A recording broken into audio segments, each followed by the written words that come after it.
राज्य सरकारला काही महत्त्वाचे प्रश्न विचारण्यात आले। राज्य शासनाला शिक्षणाचा अधिकार कायद्यात बदल करण्याचा अधिकार आहे का आणि हायकोर्टाच्या स्थगितीनंतर सरकारला निर्णय बदलावा लागला का, असा सवाल उपस्थित करण्यात आला। दरम्यान या प्रश्नांना राज्याचे शालेय शिक्षण मंत्री दादाजी भुसे यांनी दिलेली उत्तरे समाधानकारक नसल्याची प्रतिक्रिया देण्यात आली आहे। सौजन्य यशोधन, संगमनेर, डेस्क न्यूज मराठी। सभापती महोदय, एक अत्यंत महत्त्वाच्या विषयाकडे मी सभागृहाचं लक्ष वेधू इच्छितो। 2009 साली केंद्र शासनाने शिक्षणाचा अधिकाराचा कायदा जो केला, राईट टू एज्युकेशन, या कायद्याच्या अंतर्गत 25% जागा या खाजगी अनुदानित शाळांमध्ये गोरगरीब माणसाच्या मुलांसाठी राखीव ठेवण्याचा निर्णय झाला आणि त्या निर्णयामध्ये त्या ज्या अटी शर्ती होत्या त्या अटी शर्तींमध्ये बदल करण्याचं एक धाडस खरं तर सरकारने केलं आणि 12 फेब्रुवारी 2026ला एक GR काढला आणि त्या GR मध्ये अटी शर्ती त्या ॲडमिशनच्या बदलल्या।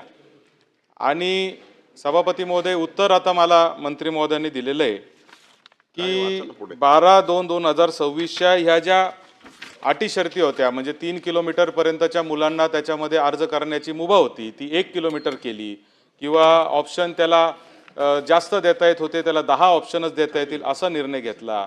असे जे निर्णय जे आहेत ते बालकाच्या अधिकारावर गदा आणणारे निर्णय हे राज्य शासनाने घेतले आणि याच्या पुढे जाऊन राज्य शासनाची नाचक्की झाली, कारण हायकोर्टाने त्याला स्टे दिला।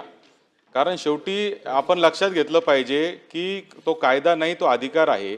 आणि म्हणून माझे स्पेसिफिक प्रश्न मंत्री महोदय आपल्याला असे आहेत की कोणत्या अधिकारामधून आपण या राईट टू एज्युकेशनच्या या नियमावलीमध्ये बदल केला?